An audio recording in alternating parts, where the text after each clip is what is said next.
Hands down, one of the easiest ways to make your first $1 million, and honestly making your first $1,000,000, it's so much easier than you think. It's not with stocks, it's not with businesses, it's not with getting lucky, it is with real estate. I scaled to 7 rental properties, all by age 30, and hands down, one of the best ways to get to your first $1,000,000 is with real estate. I'm going to teach you in this video exactly how I did it, how I scaled, things I looked for, because it's honestly very, very simple to do, but you just need somebody to show you how they actually did it. The reason why most people don't do real estate, and honestly I don't blame them, is because they're scared, they don't know what they're doing, they're worried about the tenants, they're worried about the toilets, they're worried about the place getting trashed, where am I going to get the down payment from? There's this big barrier to entry that most people think is actually in real estate, but it's actually not there, and I'm going to show you in this video how you can get into real estate with very low barrier to entry and scale it every year. It's very, very simple to buy 1 rental property per year, and I'm going to show you exactly how I personally do that. It's like clockwork. I collect the cash flow, I get the appreciation, I get the depreciation where I write that off against my taxes.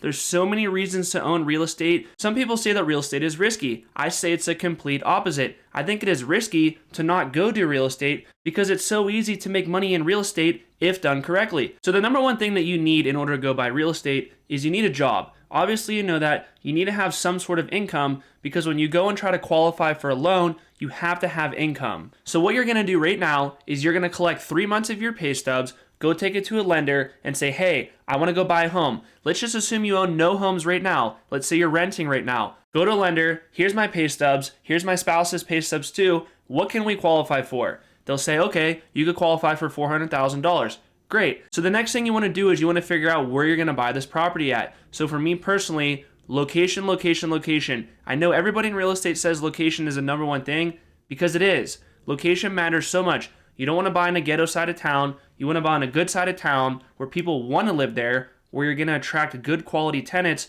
that are actually going to pay you rent on time. You don't want to go get Section 8 housing where your tenants are going to be garbage tenants. They're going to trash the place, and you're probably not going to make much appreciation on the home anyways. And in a little bit, I'm going to show you how appreciation is the number one way that you will make money in real estate. It's the biggest hack ever. I actually just bought a property a few months ago, and I made $140,000 by making one purchase on one home. I'm going to show you that hack that I did in just a second, but I want to run through this with you guys first right here. So you got the job, you got approved for the loan, you got a real estate agent now, you told them your criteria, you want to buy in a good area that has good jobs in that area, because the number one thing that affects the value of real estate is the jobs in that area. It's very sensitive to the jobs. If people have money, they can spend more money on houses, but if they don't have money, they're not going to spend more money on houses. The same exact home in like LA, for example, on the East Coast could be 4 times less on the East Coast, but it is the exact same home, and that's because of the location. There's usually better jobs in LA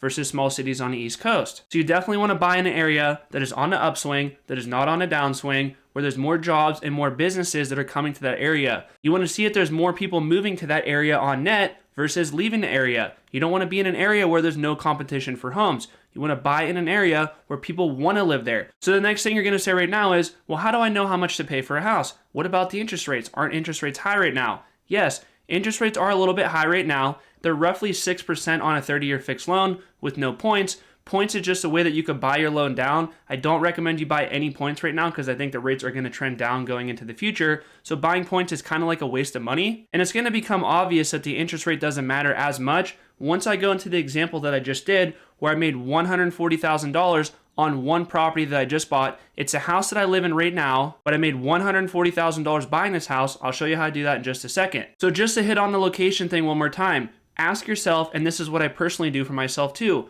would I personally live in this home? Would I live in this area? Would I feel comfortable doing a Craigslist deal at midnight in front of this house? If the answer is no, you probably don't want to buy that home. But if the answer is yes, it's in a good area, then yeah, maybe that's a better home to buy. And the two main ways that you make money on real estate, it's with cash flow and it's with appreciation. So cash flow is your gross rent minus your expenses, and it's pretty much just how much money are you left over with at the end of the month after all bills are paid. That is your cash flow. But appreciation is what if you buy it for $400K and a year later it's worth $500K? You made $100K right there of appreciation. How does that work? So of course I'm not going to say I don't want cash flow, and you guys know when I talk about stocks, I don't really care too much about dividends. I care about the share appreciation. So I want the price of the house to go up. I want the price of my stocks to go up. I don't care as much about the cash flow or the dividends. Of course, I'll take them, but the majority of your return in real estate is probably going to be from appreciation, I promise you. So then you're going to say, how much do I pay for a home? How do I know if I buy home A versus home B? So here's what I personally do. I will buy the worst home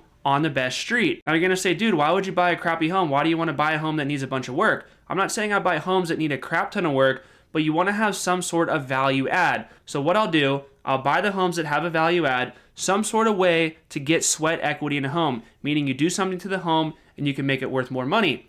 But if you buy the best home on the best street, there's no more value add in the home. The full intrinsic value of the home is already realized in a price. And I talk about this in stocks all the time. You want to buy a good stock, but when it's on sale. So you want to buy a good house, but maybe it needs new carpet, or the paint needs redone, or the backyard isn't landscaped at all. You need some sort of value add. You need some way that you could get appreciation on that home. So every year what I'll do, for example, is I will buy a home, I'll live in a home for 1 year, I will do that sweat equity upgrading into the home, then I will move, and that first home that I bought, I will then rent it out, because you will get the best rates and terms on the loan in your personal name. So you could do one primary residence loan every single year. So every year I buy a home. Once it comes close to that year coming up, I will buy another home and another home and another home. And I never sell all these homes behind me. I just rent them all out behind me. So that gives you 1 year to get the home rent ready, to get some sort of value add. And it's also 1 year of appreciation in the home. Maybe the rents on that home when you bought it were $2,200, but maybe a year later the rents are $2,300.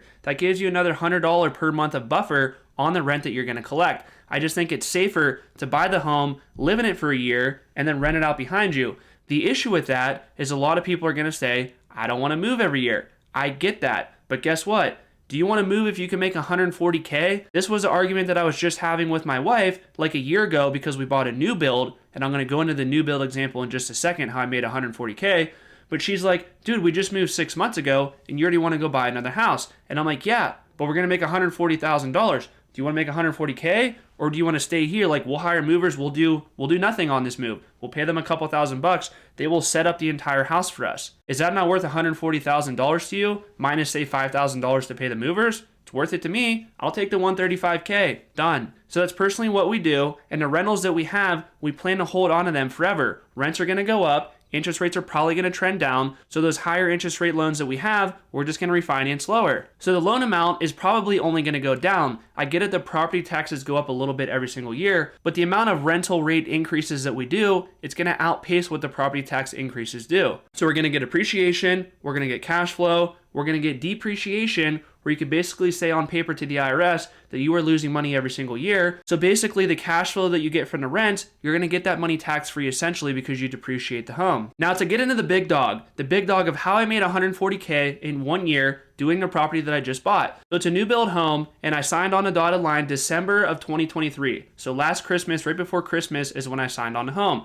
So it's a new build, like I just said. Throughout the whole year, I was popping into KB Home sales offices. And I said, hey, are you guys selling a lot of houses? How's the interest rates? How's the demand for these homes right now? She's like, oh, it's going okay. We have a $10K incentive right now. So I'm like, oh, okay, maybe I'll buy, maybe I won't. We're not really super motivated to go buy that deal. So I make it like a thing where every couple weeks, I go pop into the KB sales office. I see what's going on, ask them their incentives. They know me by name. They're like, hey, Brandon, they already know my spiel. What's the rate? What's the incentive? How many homes are you selling? The reason why I want to know how many homes they are selling is because I want to buy from them when they are feeling the pain. Last year, the Federal Reserve did not signal any interest rate cuts going forward. So roughly like November, December of last year, that's when it started getting really interesting because they said, Brandon, we're not selling any homes. The incentive is $40,000 right now, meaning you could use $40K to buy down your rate, which I did not do, or you could use $40K to do home upgrades, like getting the 9-foot ceilings and getting the better fixtures and the flooring and whatever you want to do, all the upgrades. I said, oh, wow, this is pretty sweet. And she said, not only that, but the lot premiums are free right now. And I'm like, holy crap. So that's $40K that I could use for upgrades in a home, and that's another $10K on the lot premium. So that's $50,000 right there that I'm essentially getting right off the list price of the home. So I ended up buying that home. I signed on a dotted line in December. Now here's the deal. The comps around in that neighborhood at that time were roughly 550. So I signed for 460 out the door, but the comps were 550.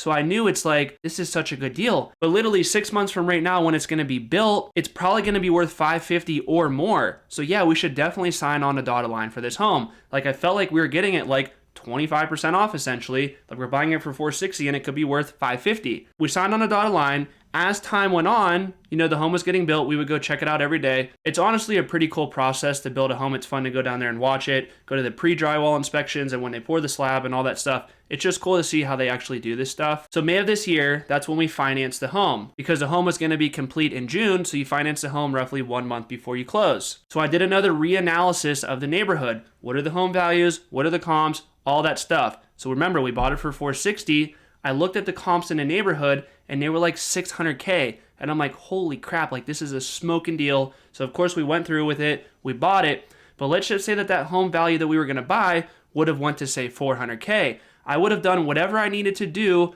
to cancel the contract because why would I buy the home for 460 if it's only worth 400? I would have canceled the contract. I would have got my initial down payment back. There's so many clauses in these contracts where if you need to move, you could get out of your deal. If you lose your job, you could get out of the deal. Whatever your situation is, there's usually so many ways to get out of the deal, but definitely read every single word on your purchase agreement just to make sure you really understand everything that's going on with the whole meal deal. And remember, the houses that I'm buying, I'm not buying my dream homes right now by any means. I mean, my net worth is a couple $1,000,000, but my goal is to get to hundreds of millions of dollars. And the way that I'm going to get there is by buying these like 2,200 square feet homes, 4 bedroom, 3 baths, 1 bedroom downstairs. They're going to rent so easily. That's a very popular home for most families to move into and rent. I'm not going to go buy some 5,000 square foot home that's $2 million because nobody's going to rent that home for me. I want to buy a home that I could rent very quickly that is a very popular home. So that's why I'm buying homes in that price range right there. You don't want to go too expensive, but you don't want to go too cheap. You want to attract the typical blue collar family that has 9 to 5 jobs and they're going to pay the rent on time. Don't forget that I just dropped my course. Link below is for that. There's a massive coupon that's about to expire. It's never going to get this cheap again. I walk you through step by step exactly how I went from $0 to $2 million with stocks and stock options. Check it out below if you're interested in that. And if you made it this far, like, subscribe. I drop a video every other day. I'll see you guys in the next one.